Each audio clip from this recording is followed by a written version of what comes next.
Je vous salue dans la grâce, la paix et l'esprit de notre Seigneur et Sauveur Jésus-Christ.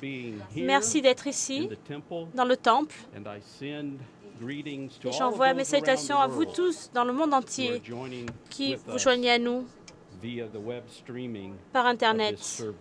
Je voudrais envoyer des salutations toutes particulières à un tout nouveau groupe de l'Église qui se réunit ce soir.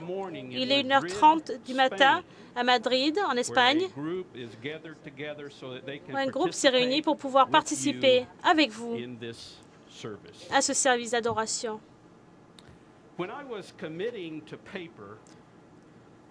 Lorsque je mettais par écrit les mots qui allaient devenir Doctrine et Alliance 164, je pensais être arrivé à la conclusion avec le paragraphe 8.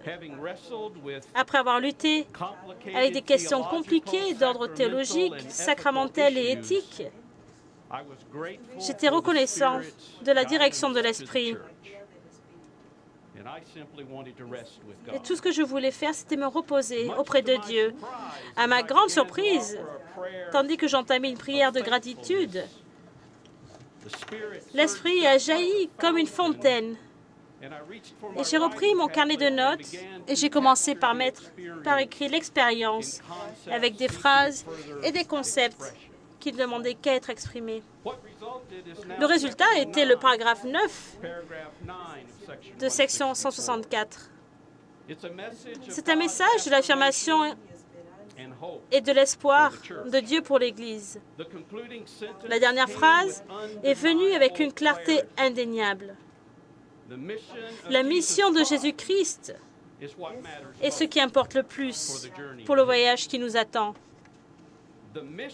La mission de Jésus-Christ est ce qui importe le plus pour le voyage qui nous attend. Mais quelle est la mission de Jésus-Christ? Il est difficile de répondre à cette question à cause de notre tendance humaine de vouloir mettre Jésus et sa mission dans un moule selon nos agendas nationaux, nos besoins, nos attentes, au lieu de le laisser transformer et approfondir notre vision et notre compréhension de la volonté de Dieu dans le monde. Donc je pense que la meilleure façon de répondre à cette question est de se tourner vers les Écritures, et plus particulièrement vers le passage que nous venons de lire, livre de Luc, chapitre 4, versets 18 et 19 en particulier. Après une période de renforcement spirituel dans le désert et après son baptême et l'expérience de confirmation avec le Saint-Esprit, Jésus est allé adorer dans la synagogue de sa ville. La congrégation était principalement composée de membres de sa famille et de vieux amis. Pas l'endroit le plus facile pour annoncer que vous êtes le Messie et pour proclamer votre mission. Mais lorsque Jésus est invité à lire les Écritures, il n'hésite pas du tout. Il était prêt pour cette occasion. Il reçoit le marchemin d'écrit d'Ésaïe et il choisit le passage qui correspond à Ésaïe, chapitre 61 et 58 de la Bible.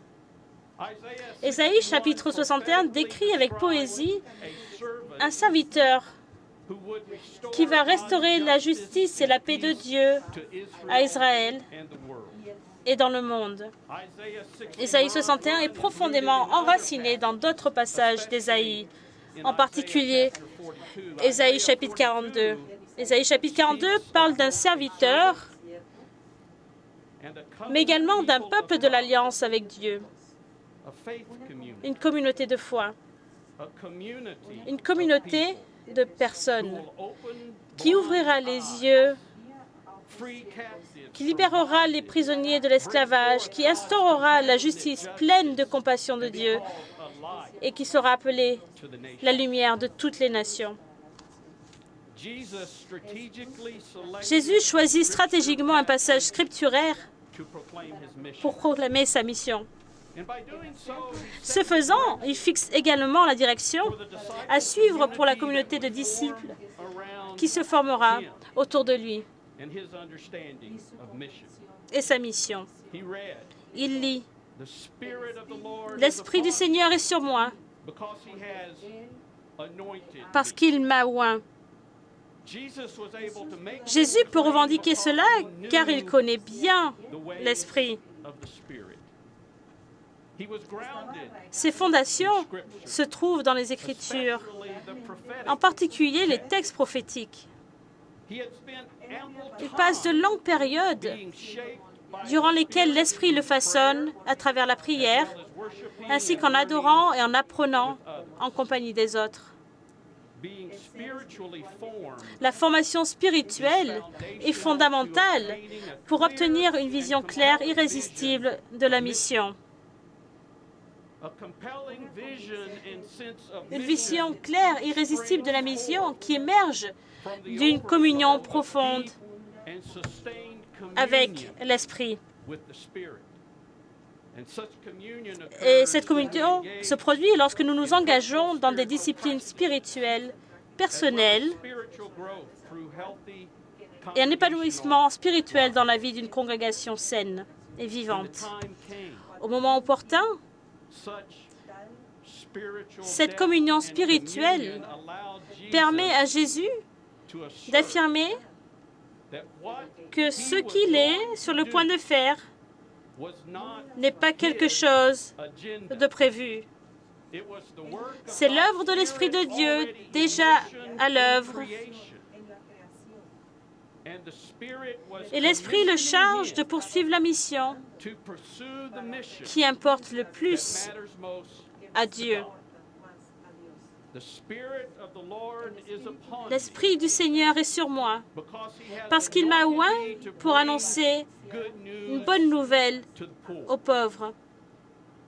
Il m'a envoyé pour proclamer aux captifs la délivrance et aux aveugles le recouvrement de la vue, pour renvoyer libres les opprimés, pour publier une année de grâce du Seigneur.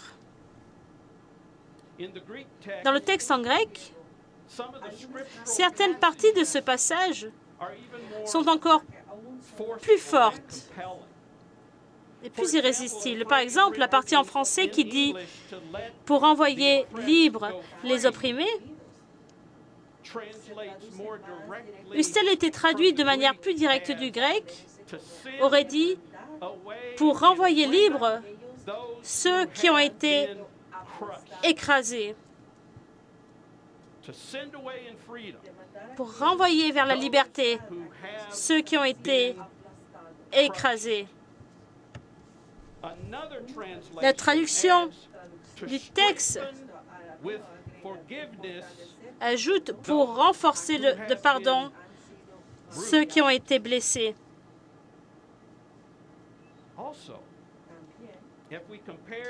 Comparez également l'intégralité d'Ésaïe, chapitre 61, avec Luc, chapitre 4, 18 et 19. Selon Luc, Jésus a omis quelque chose. La phrase dans l'Ancien Testament dit « et le jour de la vengeance de Dieu ». Jésus a choisi d'omettre cela. Jésus montre comment interpréter de manière responsable les Écritures grâce à sa connaissance intime du cœur plein d'amour et des intentions véritables de Dieu. Maintenant, retournons au texte. L'Esprit de Dieu inspire, pour ne pas dire pousse. Jésus a proclamé courageusement la mission qui va définir son ministère. Et si la communauté du Christ est vraiment sérieuse quant à la mission de Jésus, alors nous devons être parfaitement clairs quant à la mission dont il parle.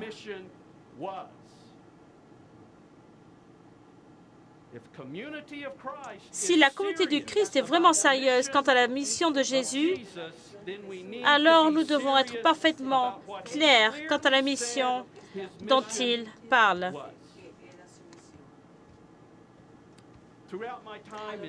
Tout au long de mon ministère,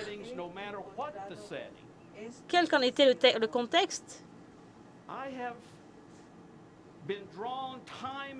j'étais attiré encore et encore à un dialogue avec Luc, chapitre 4, versets 18 et 19, pour comprendre ce qu'est la mission de Jésus-Christ. Et je crois que cela signifie la chose suivante.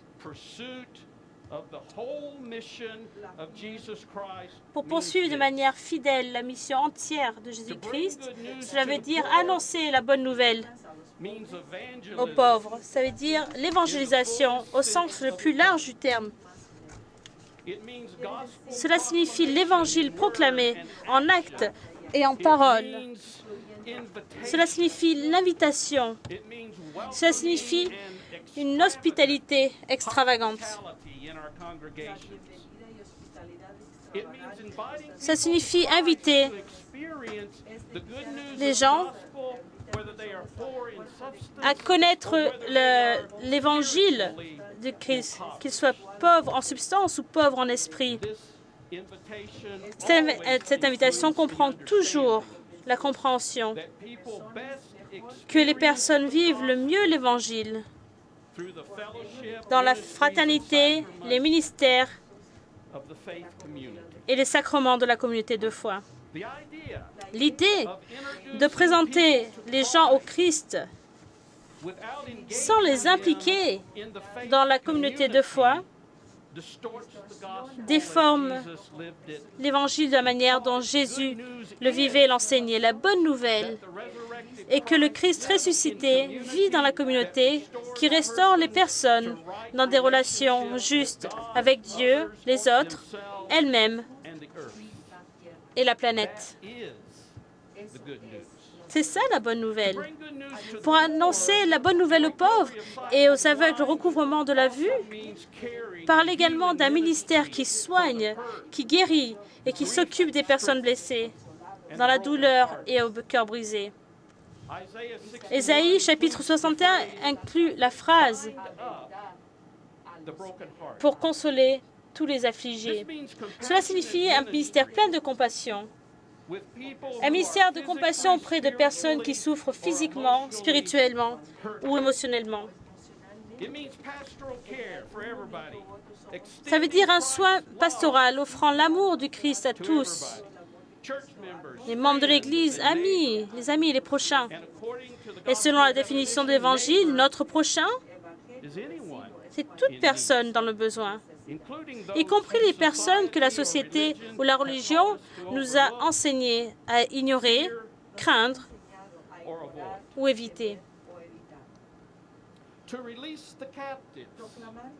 Pour proclamer aux captifs la délivrance, pour renvoyer libres les opprimés et pour publier une année de grâce du Seigneur, évoque clairement des ministères de justice et de construction de la paix. La phrase « l'année de grâce du Seigneur » est particulièrement importante. Elle se réfère à des moments spécifiques dans le calendrier hébreu où des mesures étaient prises pour restaurer l'équilibre et l'harmonie dans les relations au sein de la communauté. L'objectif était de remédier aux injustices sociales et économiques pour mieux refléter la volonté de Dieu.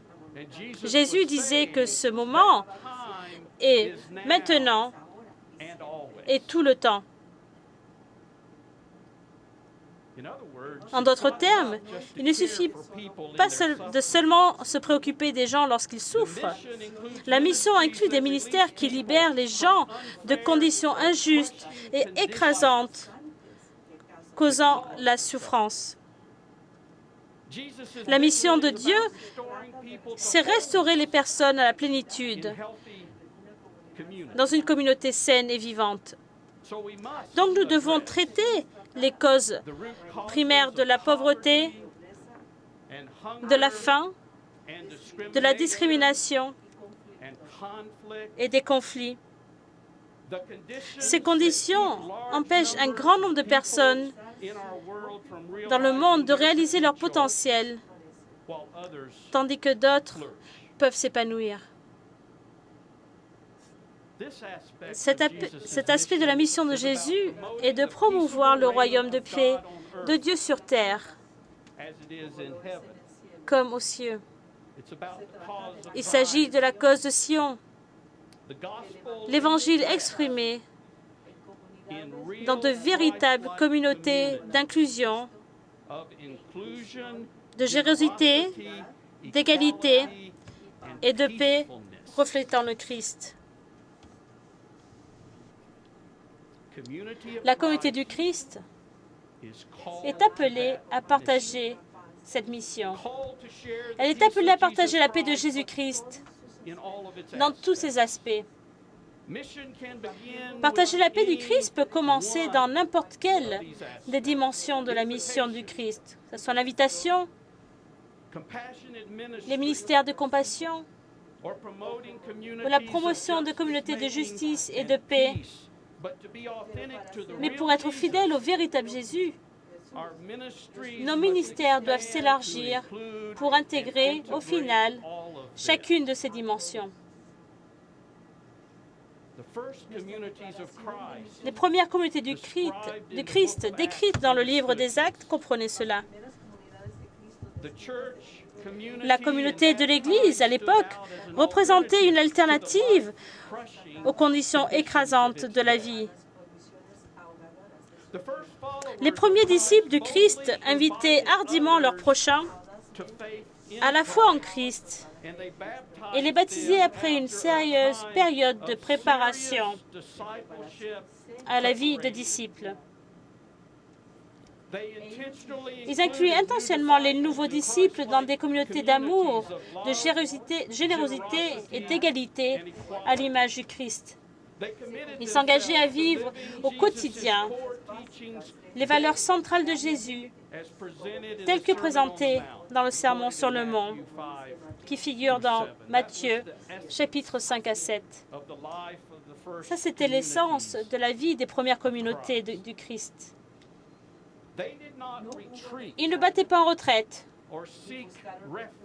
ou ne cherchaient pas à se réfugier du monde.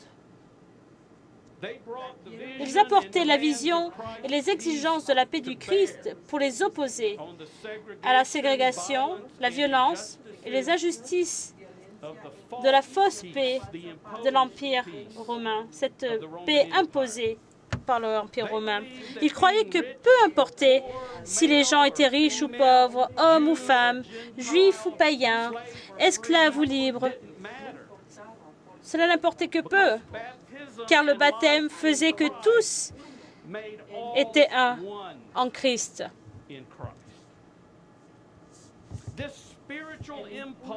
Les élans spirituels pour restaurer la mission des premières communautés chrétiennes, pour restaurer la mission, la vision, la passion des premières communautés chrétiennes, comme on peut trouver cela dans le livre d'Actes,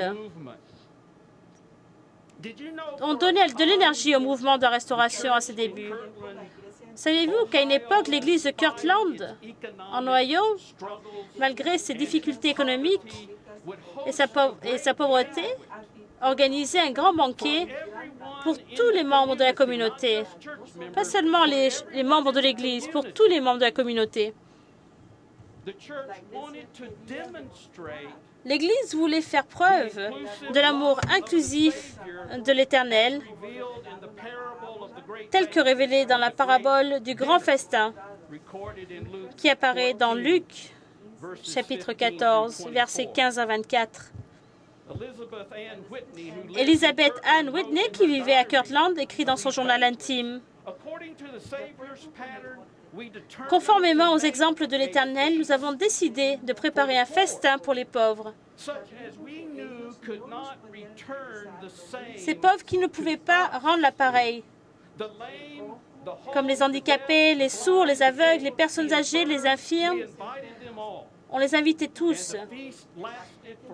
Et le banquet durait 3 jours. 3 jours au cours desquels toutes les personnes vivant aux alentours de Kirtland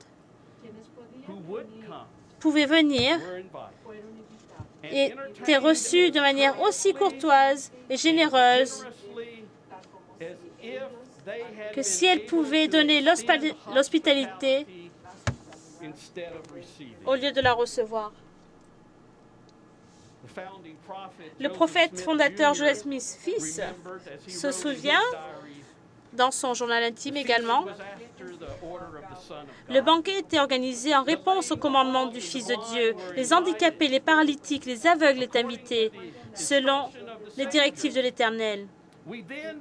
Nous recevions ensuite une abondance de rafraîchissement fournie par la libéralité de l'évêque. J'aime vraiment ce passage. La libéralité de l'évêque. Bien sûr, la libéralité de l'évêque n'était possible que grâce à la générosité des saints, des membres. Entendez-vous les 3 thèmes fondamentaux de mission dans ces récits? Suivant les enseignements de Jésus, ils invitaient tout le monde et les recevaient avec une hospitalité chaleureuse.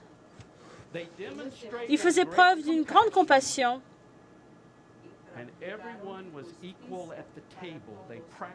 Et ils pratiquaient la justice pour tous, car tous venaient à la table et avaient une place égale. Et cette justice précède toujours la paix véritable. Notre appel aujourd'hui est de revendiquer la même vision et passion pour la mission entière de Jésus-Christ.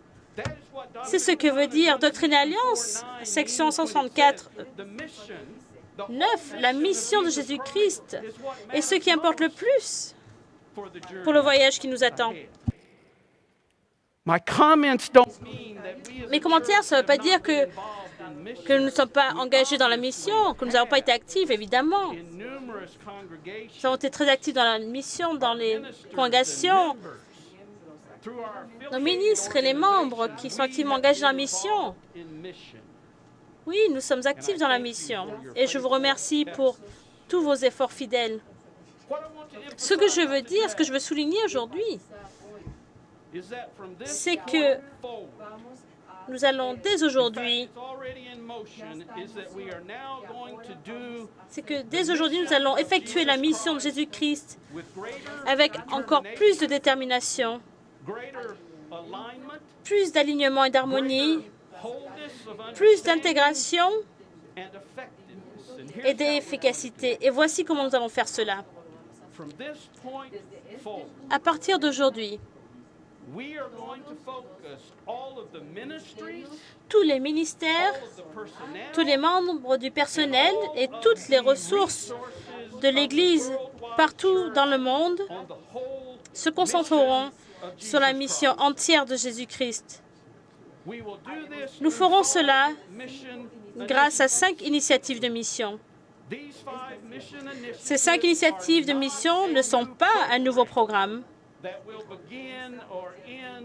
qui ont des dates précises de début et de fin. Elles ont pour fondement notre déclaration de mission. Elles ont pour fondement les bases de documents, des documents que nous partageons. Ce sont des expressions de nos principes permanents. Les 3 premières initiatives mission sont les suivantes. Et ce seront 3 thèmes qui vont garantir que la communauté du Christ est fidèle aujourd'hui et à l'avenir à la mission entière de Jésus-Christ. Elles adoptent le langage de Luc chapitre 4 et expriment en termes très clairs que nous pouvons suivre dans le monde entier. Donc, les 3 premières initiatives mission sont les suivantes. Tout d'abord, inviter les gens auprès du Christ. La mission d'évangélisation du Christ, de proclamer la bonne nouvelle. La deuxième initiative, c'est abolir la pauvreté et mettre fin aux souffrances. C'est la mission de compassion du Christ. La suivante, c'est poursuivre la paix sur terre. La paix sur terre. C'est la mission de paix et de justice du Christ. Et nous pouvons commencer à partager la paix de Jésus-Christ avec n'importe quelle de ces initiatives, selon les opportunités, les besoins et la direction de l'Esprit, selon les contextes de nos communautés. Cependant, en raison du fait qu'elles sont si interdépendantes, et parce que Jésus a dit que toutes ces dimensions doivent faire partie de la mission, nous devons poursuivre toutes ces initiatives pour rester fidèles à la mission entière de Jésus. Tout comme Jésus, nous devons être enracinés et façonnés par l'Esprit en tant que personnes et dans nos communautés des congrégations. Les deux initiatives de mission suivantes créent l'environnement et les occasions, les opportunités par lesquelles les disciples peuvent grandir, tandis qu'ils rencontrent l'Esprit du Christ vivant qui les motive et les renforce pour la mission. Il s'agit de développer des disciples qui servent, équiper des personnes pour la mission du Christ, faire que les congrégations vivent dans la mission. C'est équiper les congrégations pour la mission du Christ. Par ces deux initiatives de mission,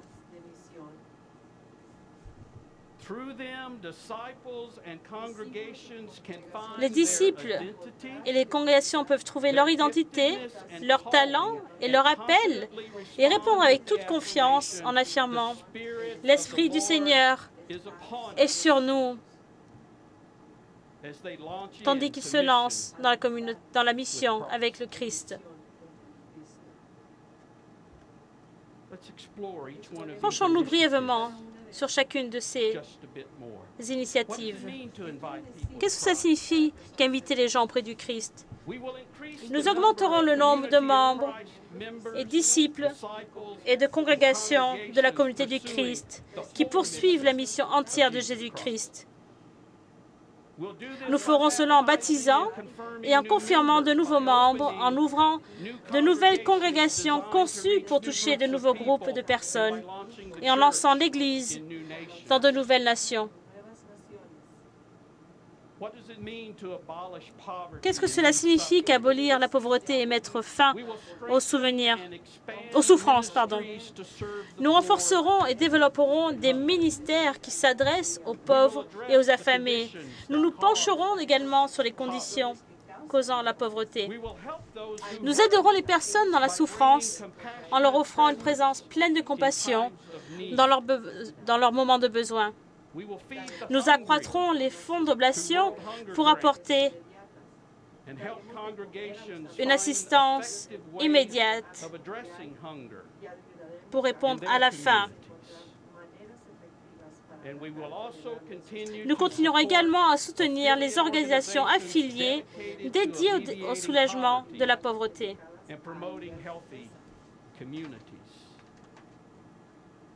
Et à la promotion de communautés saines. Qu'en est-il de poursuivre la paix sur terre? Qu'est-ce que ça veut dire? Soyons les pieds, les mains et la voix du prince de paix en poursuivant la paix sur terre. Nous développerons encore plus le temple dédié à la poursuite de la paix pour qu'il devienne un centre pédagogique de formation spirituelle et de mise en réseau pour soutenir tous les efforts pour la paix dans le monde. Et nous allons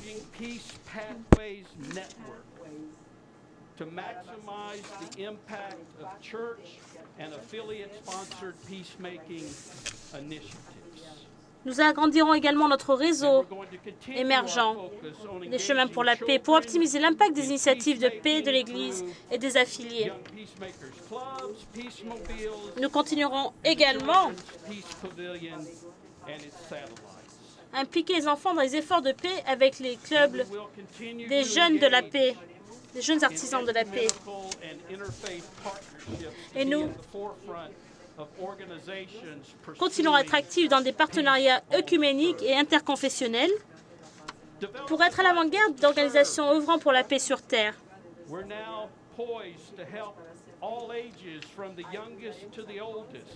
Notre quatrième initiative de mission est de développer des disciples qui servent.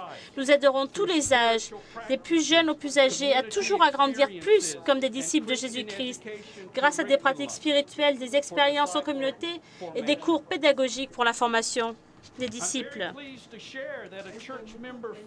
Je suis heureux d'annoncer qu'une famille de membres de l'Église s'est engagée à verser 300 000 $ américains pour accélérer nos efforts pour cette initiative.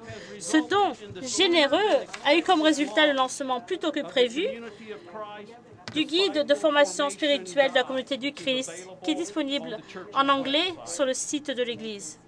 Le guide de formation des disciples est une page Internet interactive donnant accès à des idées, des outils, des plans de cours et des informations, ainsi qu'une introduction vidéo pour planifier des cours d'éducation chrétienne pour tous les âges. Ce guide contient des ressources qui se concentrent sur l'identité, le message, la mission, les croyances et l'histoire de la communauté du Christ.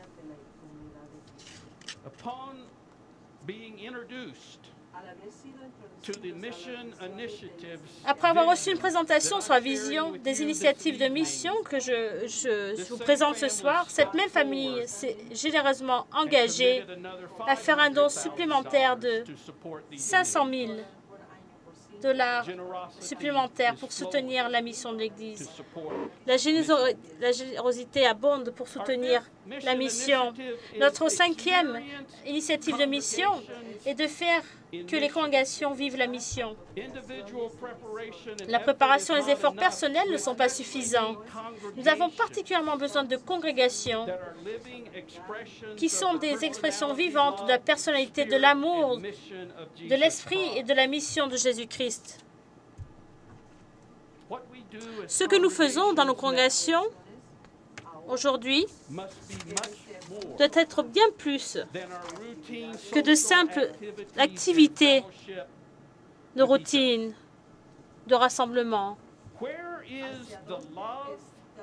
Sur quoi l'amour et la mission du Christ nous appellent-ils à nous concentrer ou réorienter l'activité de la congrégation en réponse aux besoins des gens dans la communauté qui nous entoure? Mais ce n'est pas tout. Ce qui concerne ces 5 initiatives de mission, pour garantir une concentration, une responsabilité sans défaut, nous alignerons le budget entier de l'Église mondiale, c'est-à-dire tous les revenus et toutes les dépenses. Nous alignerons tout cela avec les 5 initiatives de mission dès le début de la prochaine année fiscale. Qu'est-ce que ça signifie? Ça signifie que nous sommes très sérieux lorsqu'il s'agit de la mission. Ce ne sont pas juste des paroles. Les 5 initiatives, ces 5 initiatives définiront dorénavant tout ce que nous faisons avec ce que nous avons. Aussi, toutes les dîmes pour la mission mondiale, ainsi que chaque source de revenus de l'Église mondiale, s'appliqueront à ces 5 initiatives de mission. Et si vous voulez faire grandir la mission, on peut l'accroître en développant la générosité. Vous et moi, en tant que contributeurs, pourront indiquer, que ce soit par nos enveloppes d'offrandes, par nos versements bancaires automatiques ou par tout autre paiement en ligne, nous pourrons indiquer quelles sont les initiatives de mission que l'on préfère soutenir. Vous pouvez soutenir les 5 initiatives de mission ou vous pouvez indiquer l'initiative ou quelles initiatives que vous vous sentez appelé à soutenir. L'Église, quant à elle, communiquera régulièrement ce qui est en cours pour chaque initiative de mission. Votre passion est-elle dans l'évangélisation?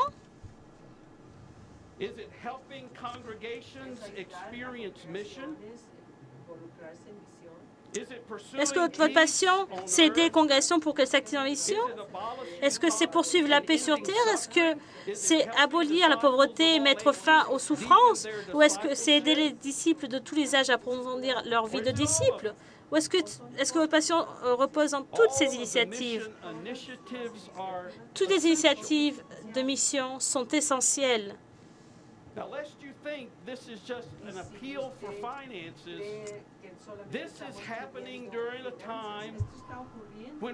je ne voudrais pas que vous pensiez que c'est un appel à la générosité financière, mais vous n'êtes peut-être pas conscient, mais nous voyons déjà une augmentation dans la dîme pour la mission mondiale depuis la dernière conférence mondiale. Cette réponse a été guidée par les dirigeants de l'Église mondiale, le Conseil de finances de l'Église mondiale, le Haut Conseil permanent, les membres de l'équipe de l'Église mondiale et notre personnel des ministères mondiaux. J'aurais demandé de montrer la direction et ils ont répondu. Ce à quoi je ne m'attendais pas, c'est que notre personnel, nos employés internationaux qui venaient de régions moins affluentes, ont été parmi les premiers à répondre grâce à leur passion pour la mission. Ils envoient, c'est un message pour l'Église qu'ils envoient, que dans notre région du monde, il est temps d'être sérieux lorsque l'on parle de mission. Nous avons également invité les membres de la prêtrise à découvrir leur véritable capacité et à montrer le chemin en contribuant ou en augmentant leur dîme pour la mission mondiale. Et cette vague de générosité est en train de prendre de la puissance et nous sommes encouragés par la réaction initiale de la prêtrise. Aujourd'hui, nous lançons le projet qui s'appelle Puissance 10. C'est un projet qui a été conçu par les jeunes adultes qui se sont réunis avec nous pour parler de l'avenir de l'Église. Et ils veulent toucher leurs collègues pour leur dire il est temps d'être sérieux lorsqu'on parle de la mission. Et donc, ils mettent au défi leurs amis à contribuer l'équivalent de 10 $ par semaine pour la dîme de la mission mondiale. C'est l'équivalent du prix d'un ticket de cinéma ou d'un repas fast-food dans certaines nations. Et ça a déjà commencé. C'est en train d'arriver maintenant. Ils ont conçu ce programme et ils sont en train de le mettre en œuvre. Aujourd'hui, la question centrale est à quel point la mission de Jésus-Christ nous importe-t-elle vraiment à nous, la communauté du Christ? Les paroles et les bonnes intentions ne suffisent pas. Sommes-nous prêts à aligner notre temps, toute notre vie, c'est-à-dire notre temps, notre énergie et nos ressources pour montrer que la mission du Christ est ce qui importe le plus, en réponse à ce que l'Esprit de Dieu a dit à l'Église. En 1978, l'Église a reçu un commandement par révélation qui réitère le message de Luc, chapitre 4, versets 18 à 19. Et je cite ce passage de Doctrine et Alliance, section 153. Que ma parole soit prêchée, que ma parole soit prêchée auprès des personnes blessées et au cœur brisé, ainsi qu'aux personnes vivant dans le péché, désireuses de se repentir et de me suivre. Que les vérités de l'Évangile soient proclamées largement et autant que le permet le dévouement des saints, et plus particulièrement par l'exercice de leur intendance temporelle. À travers ce conseil, le Christ crucifié et ressuscité demande à l'Église de faire de sa mission notre plus haute priorité. Tout au long de mes voyages dans l'Église, je continuais à écouter et à entendre des questions sur les concepts de la générosité et de la dîme. Donc, laissez-moi vous dire quelque chose. Voici comment nous répondons dans ma famille. Parce qu'il s'agit de gratitude. Il s'agit de grâce. Nous cherchons toujours à être plus conscients de la manière dont la grâce généreuse de Dieu nous bénit chaque jour. Puis, dans la reconnaissance avec gratitude, nous contribuons selon notre réelle capacité et notre désir de soutenir la mission de l'Église pour que d'autres personnes puissent être bénies. Nous faisons cela en soutenant la dîme locale et la dîme de la mission mondiale. D'abord. Puis, nous contribuons à d'autres organisations. Nous comprenons que nos contributions aux organisations affiliées à l'Église, aux charités de notre communauté et autres bonnes causes font partie de notre vie de disciples.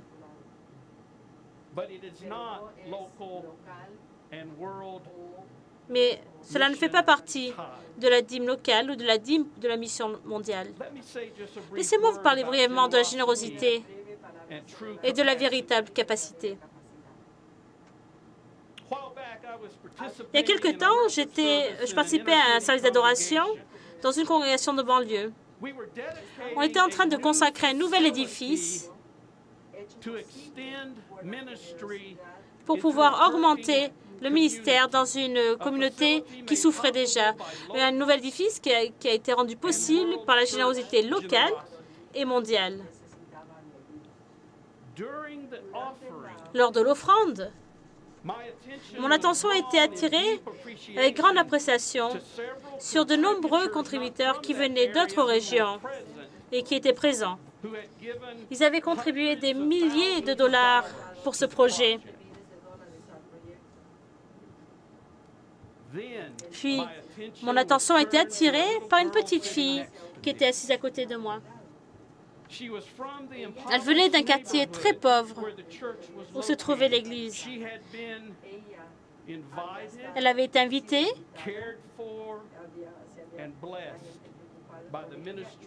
et elle avait été bénie par les ministères de la communauté du Christ. Et je l'ai regardée. Je l'ai regardée lorsqu'elle a placé dans l'assiette de l'offrande un timbre non utilisé, un timbre vierge. Et puis elle m'a regardé et elle m'a souri.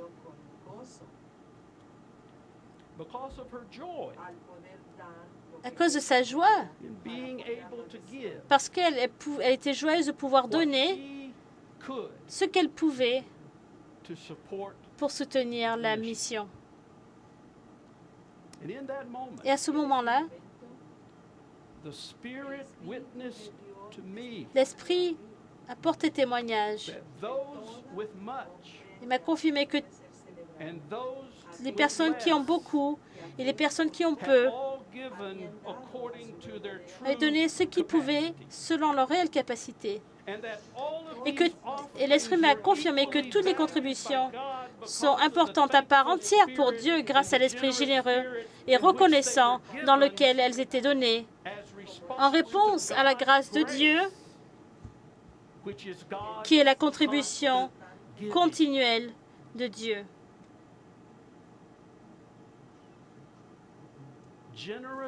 Une réponse généreuse de tous, de la part de tous, selon la véritable capacité, aujourd'hui et dans les années à venir, rendront la mission possible au-delà de ce que nous voyons aujourd'hui, au-delà de nos rêves les plus fous. Votre soutien d'une des initiatives, des 5 initiatives, seront une bénédiction pour beaucoup. Mais plus que ça, votre propre vie sera remplie d'une grande joie, d'espoir et de paix, encore plus que ce que vous aviez connu jusqu'à présent. Quelle opportunité pour nous tous dans l'Église. En réponse à l'Esprit de Dieu, nous passons d'une Église largement définie par des besoins organisationnels à une Église dont la mission est conduite et menée par l'Esprit. L'Esprit de l'Éternel est sur nous. Aujourd'hui, les voix de ceux qui prêchent que le monde court à sa perte et qui manipulent les gens par la peur ne cessent d'augmenter. Et ces voix appellent les gens à battre en retraite et à ne pas lutter pour l'humanité et pour la terre. En ces temps chaotiques, la communauté du Christ est appelée à être totalement présente dans le monde pour que la mission entière de Jésus-Christ soit rendue visible. La communauté du Christ est appelée aujourd'hui à braver les marées de la peur, tel un phare d'espoir, en réponse à l'appel divin d'établir un royaume de paix de Dieu sur terre, le sillon de nos espoirs. Et j'invite chacun de vous, à ce moment décisif dans la vie de l'Église, à mettre votre cœur et votre âme, votre vie dans la mission divine pour laquelle Jésus-Christ a vécu et a donné sa vie. La mission du Christ, notre mission.